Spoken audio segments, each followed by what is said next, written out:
Hey, I just got back from St. Louis, Missouri. I just landed in California where it is super hot and smoky. The entire state's covered in smoke from the wildfires. And I wanted to give you guys a summary of the Design Technology Summit, which is a 2-day pre-conference for BILT North America, which used to be called RTC, the Revit Technology Conference. It's a great conference. It's really like a community of people that's not overseen by one big software vendor. So everybody can talk really freely, really candidly about what's going on with technology in AEC. And DTS was a fantastic event. I wanted to give you a summary of that, and I also wanted to show you what my trip to St. Louis was like.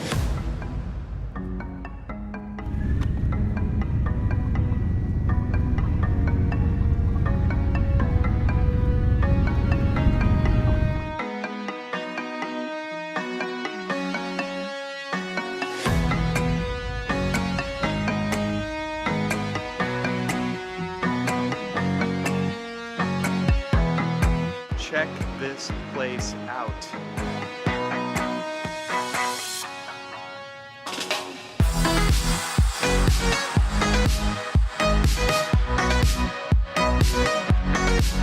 I'm gonna go check out the pool. This place is really cool. It is super hot out here though, I have to say. The humidity is insane. So it's not as hot as it was where we live, but it's crazy. Oh, and check this out.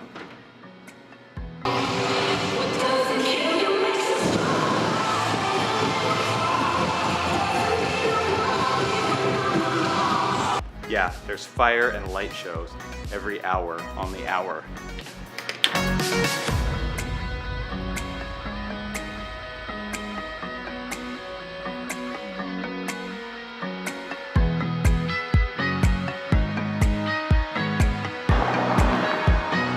All right, anytime you go to a new city, I've never been to Missouri before. I've never been to St. Louis, obviously, if I've never been to Missouri before. But you gotta get out on the city streets and check it out. Really looking forward to seeing the arch because Saarinen. Anyway, here we are. It's hot, it's sweaty, everybody's sweating.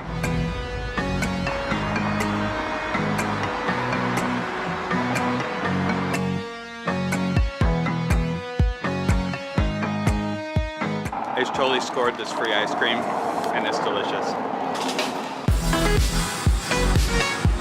All right, so one of the things that I'm most excited about here in St. Louis at the Design Technology Symposium is to make connections with other people in the industry and see what they're up to, because there's a really cool thing going on that I think is a lot different than the profession of old, which is people are readily sharing their ideas and building upon them online. And so what's really neat about that is that people are really contributing to kind of this open source movement where people aren't worried about intellectual property and kind of owning this technology.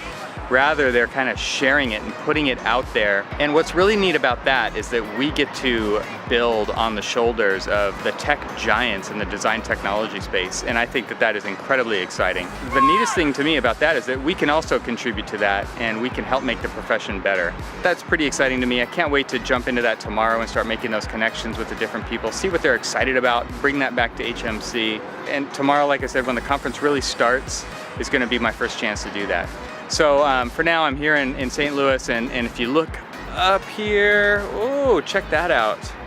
There's like a little archy thing going on up there, a little Saarinen action. You have to see this. This is amazing. All right, ready? Check it out.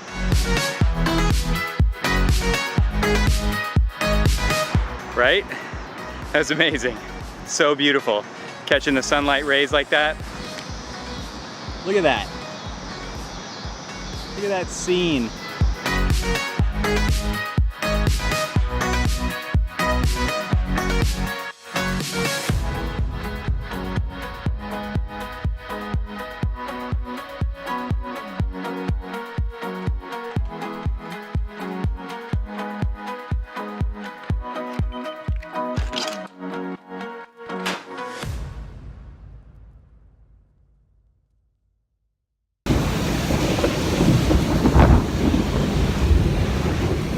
Got stuck in a huge thunderstorm. It's pouring rain out there, check it out.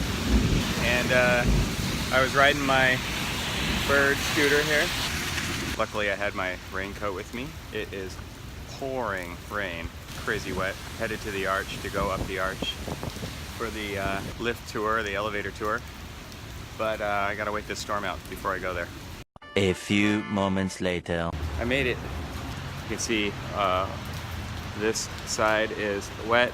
I cleaned off this side of my glasses as it was kind of raining pretty hard when I was riding that scooter, but it got me here a lot faster. Anyway, I'm about to go in the arch. This is the new visitor center. You can check it out here. Pretty cool entryway. Lots of neat stuff going on in there. I think it's gonna be super air conditioned because it's so humid here. So looking forward to going up the arch.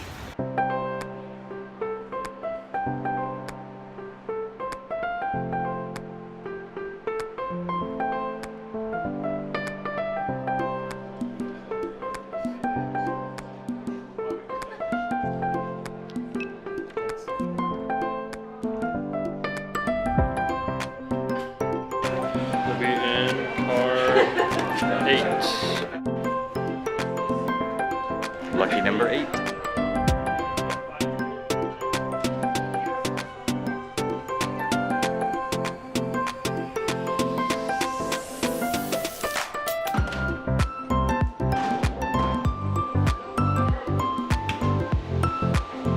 Please watch all arms and legs. Doors are closing.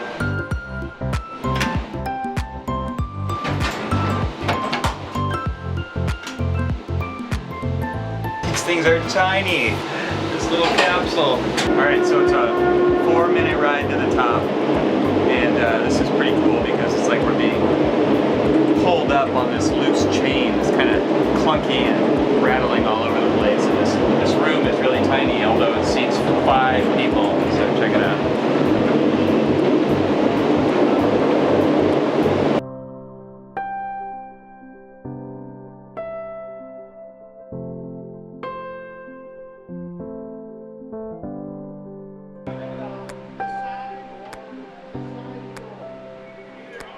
Top of the arch, here we are.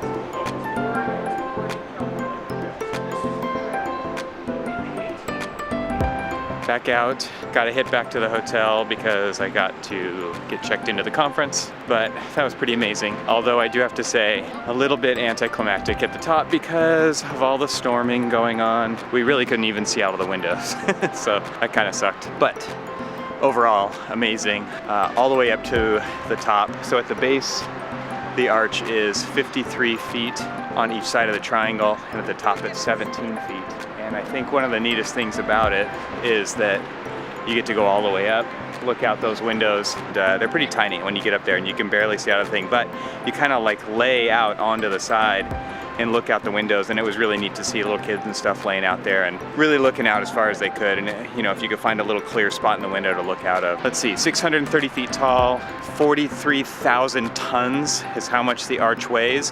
And this new visitor center right here, super cool. I mean, just stainless steel, glass, beautiful. Really fits in with the architecture of the arch. And then there's a whole exhibit down there on westward expansion, because this really is not just the St. Louis Arch, but it's the Jefferson Gateway Memorial, and it's really about westward expansion. Oh look, it's a bird with a bird. All right, cool, found a scooter. I'm gonna get back to the hotel with this. All right, here we go. It's just ridiculous what's going on with the weather. As soon as I get on the scooter, it starts raining.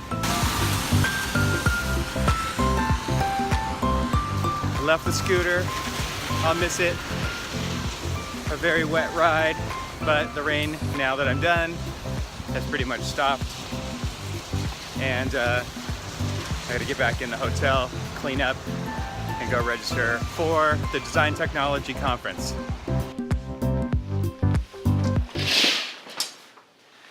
I'm back, and real quick, a little gear review here. Outdoor Research, the shell, it just saved my butt. Get undone here. Totally dry on the inside, totally waterproof.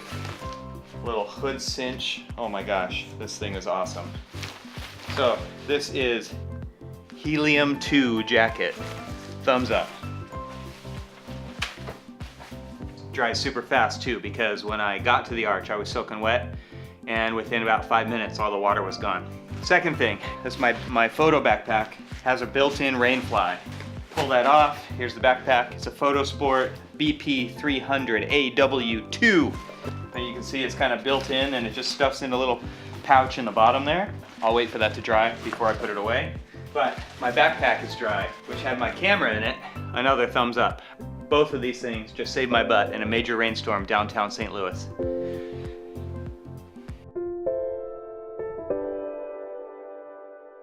Okay, so day one of the Design Technology Summit here in St. Louis is wrapped up, and it was interesting. It was a discussion. There were maybe 25 or 30 people in the room. They're all kind of design technologists or digital practice managers, various firms throughout the United States. I think what was probably the most interesting thing that we talked about was working toward a model-centric environment. And what that means really is that like all the workflows, everything that we're working toward is being completely based in the model and relying less and less on documentation. It's a great model to look at and kind of see where we're going and then identify the things that are keeping us from getting there. What was kind of interesting, I think, that came out of that was the actual identification of what's keeping us back.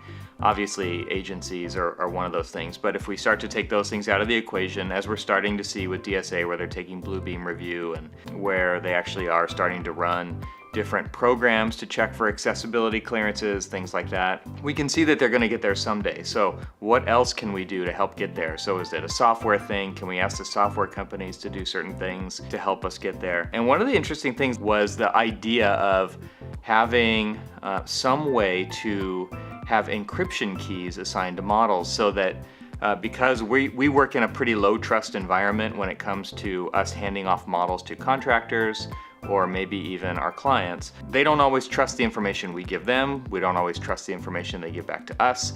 And so it comes down to like, how do we sign our documents? Because right now 2D documents really are where we put our stamp and our seal, and that is something that is like a legal stamp, right? It's something that comes back and basically says that we take the risk that is in these drawings. So how do we do that with a model? And so there's this whole thing with encryption where a woman from the HKS was talking about when they would send a Rhino model over to a fabricator, they would encrypt it. And they would give the fabricator the encryption key, and they would decrypt it, and then they would encrypt it and give the encryption key back to HKS. I thought it was interesting, and what that made me think of, which didn't come up today in today's conversation, but this is really what the whole Bitcoin blockchain thing is based on.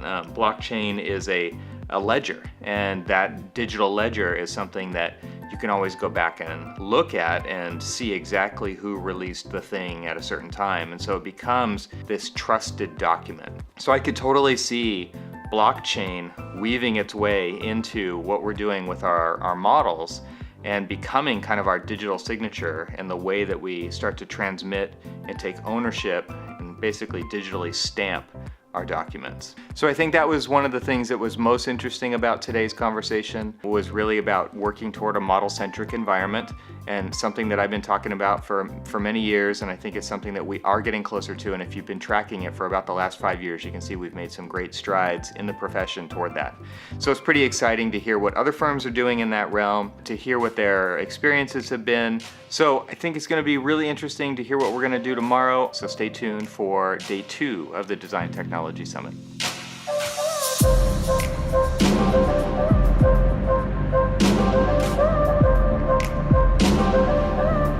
Arch.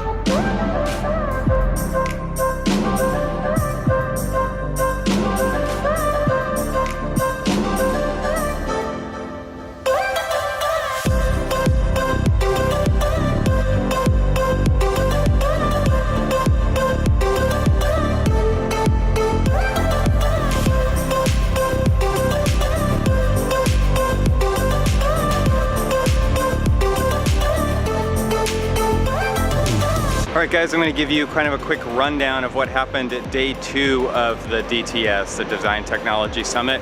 And today I'm standing here in front of this lagoon that has this cool old train shed over it. So again, this used to all be train tracks here at the St. Louis Union Station, and now it's a hotel and it's just kind of a cool place. Anyway, day 2 of DTS was all about kind of predicting the future of what's going to be happening with artificial intelligence. So AI is something that is coming, and machine learning, you've probably also heard that term, is a subset of AI. So teaching machines how to do repetitive tasks that we don't necessarily want to do ourselves, with the ultimate goal, I think, of freeing up our time to do the stuff that we really want to do and the stuff that we're really good at and add value as architects. So there's a lot of stuff that is AI that's out there that we've been using, and you probably don't even realize it. You think about how mail gets to the person that you send it to. I mean, the Postal Service has been using OCR, optical character recognition, for, I don't know, 30 or 40 years, and it works so fast. There's so many different examples of this. Package tracking, baggage at an airport. How does it get from the plane to the right place? It's just done with a tag, and all this stuff just gets read by a machine and sent to the right place. So how is it going to play into what we do? The question became, like, if you had an Alexa on your desk, what would you ask it? Alexa, how can you help architects? Sorry, I'm not sure about that.